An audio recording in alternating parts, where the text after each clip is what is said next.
Well, good morning, everyone. And again, welcome to the Upper Peninsula, to Marquette, Michigan.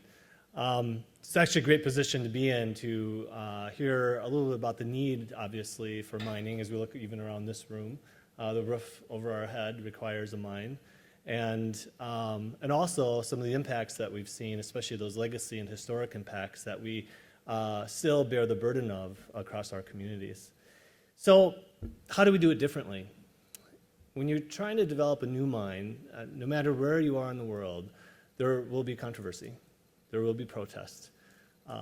There will be potential resource nationalization, not even in developing a mine, but throughout the life of the mine. So it's a challenge for any company, for any community. So as mayors and public servants, you're no stranger to these dilemmas, to the opportunity and the controversy. Let's see if I can advance my slide one more time here. There we go. What you're looking at is the surface facilities at the Rio Tinto Eagle Mine, which sits about 1 hour north of us in the Yellow Dog Plains in northern Marquette County.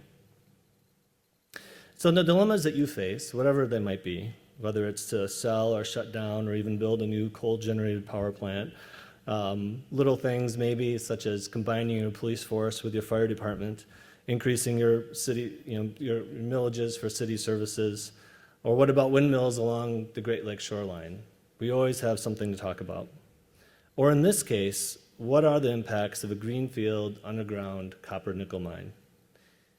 And it's interesting because even in a community whose very creation is tied to mining interests, a community with 2 active open-pit iron mines, as we have seen, the development of a modern copper and nickel mine sparked the old debate of environment versus jobs. The Eagle Mine has created hundreds of new jobs, provides a windfall of new taxes that actually saves a school from closing, as well as supporting 1,500 indirect jobs in the local community. But it also brings protest and controversy. But by dividing some members of the community, including tribal communities, with increased concerns about water quality. People want to know what are the downstream impacts of this mine as it sits near the largest of the Great Lake. Rio Tinto and the community were presented with an opportunity and a threat. After 10 years of developing the mine, from discovery to permitting, the mine is now under construction with nearly 2 miles of underground tunnels. As the mine development moves forward, some members of the community signaled that there's an ongoing tension and distrust towards a global mining company, even in a comprehensive regulatory environment in which we operate today. Why is that? Because some people also didn't trust the government regulators. Are regulators sufficiently staffed, trained? Do they have appropriate funding to regulate the permits that we operate under? The community signaled they wanted to see additional third-party monitoring of our operation. So they really wanted a trusted voice. In recognition of continued tension, the company stepped on a less traveled path. We knew we were already permitted under one of the most comprehensive state mining laws in the United States. And our water and other environmental data is already publicly available. We voluntarily post that data on our website in the spirit of transparency. We also hold community forums every 6 months, have open doors, and offer tours to anyone who wishes to see our operations. Yet, that wasn't quite good enough. Therefore, we asked ourselves, how do we help the community create not only a trusted voice, but an independent voice? So after an intense internal debate within Rio Tinto, within the company, we approached a local NGO, Superior Watershed Partnership, with a new idea.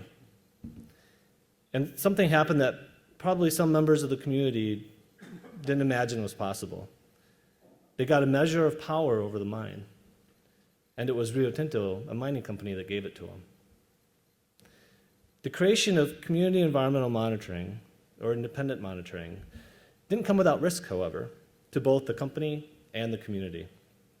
Imagine a global mining company asking a well-respected local environmental NGO who opposed the mine to negotiate and create something innovative together.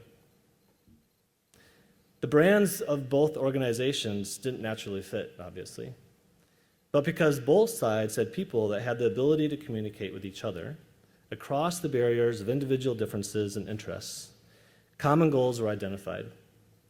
And that offered a value exchange for both the company, the community, and Native American interests. A value exchange. The community, through the Superior Watershed Partnership, becomes an independent monitor, protecting water resources. The Native American community is offered a seat on an oversight board, and the company gains community confidence and support, which creates real value. What is in the model builds trust. It builds independence. It provides third-party funding opportunities. It provides arm's length funding by the company, verification and new monitoring of our environmental impacts by the Superior Watershed Partnership, provides public access to information and a referee system for disagreements. This community environmental monitoring program simply would not have happened without the ability to move past risks for both parties, and is successful because of previously established and well-respected community organizations in the Superior Watershed Partnership and the Marquette County Community Fund. So with the CEMP, Community Environmental Monitoring Program, in place now, we are confident that Michigan's Upper Peninsula is setting a benchmark for community oversight of modern mining. We offer this innovative model with the hope that it can be duplicated in other communities that also face similar opportunities and similar threats.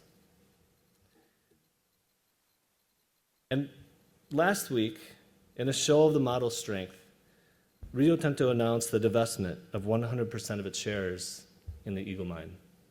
Rio Tinto has been in the community for 10 years through discovery, design, permitting, legal challenges, and now construction, and has decided through strategic implementation of other projects in the world to divest 100% of its shares to a different mining company called Lundin Mining.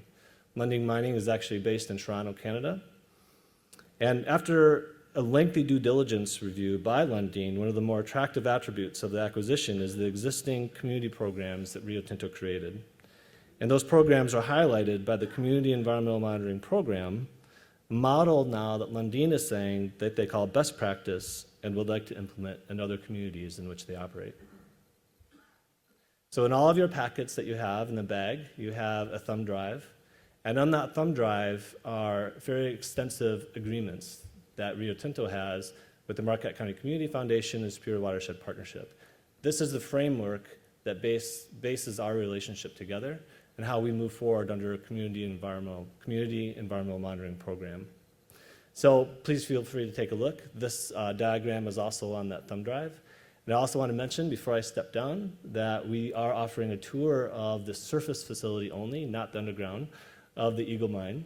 It is a lengthy tour. It's an hour drive there, an hour drive back, and 2 hours on site.